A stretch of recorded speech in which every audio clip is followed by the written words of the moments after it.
আরও একবার Messi magic, আরও একবার মায়ামির গোল উৎসব। নিউ জার্সির স্পোর্টস ইলাস্ট্রেটেড স্টেডিয়ামে লিওনেল মেসির দুর্দান্ত পারফরম্যান্সে নিউ ইয়র্ক রেড বুলসকে 5-1 ব্যবধানে বিধ্বস্ত করেছে সাউথ বিচের ক্লাবটি। ম্যাচে মেসি একাই জোড়া গোল ও জোড়া অ্যাসিস্ট করে দলের 5টি গোলের 4টিতেই সরাসরি অবদান রেখেছেন।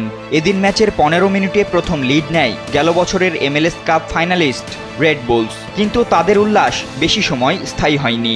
9 মিনিট পরেই সমতা ফেরায় ইন্টার মায়ামি। এরপর থেকেই পুরো নিয়ন্ত্রণ নেয় সফরকারীরা।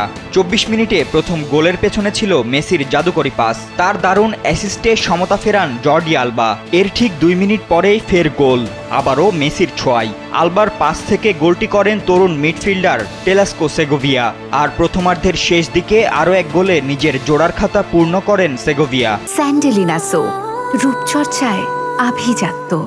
দ্বিতীয়ার্ধে রেড বুলস কিছুটা গোছানো থাকলেও লিও মেসির জাদুর কাছে ঠাঁই পায়নি। 60 মিনিটে সার্জিও বুস্কেটসের চোখ ধাঁধানো পাস থেকে গোল করে ব্যবধান 4-1 করেন মেসি। এরপর 75 মিনিটে বেঞ্চ থেকে নেমে বেঞ্জামিন ক্রেমাসচি বল বাড়ান লুইস সুয়ারেজকে, যার ক্রসে দুর্দান্ত ফিনিশে জালে বল জড়ান মেসি।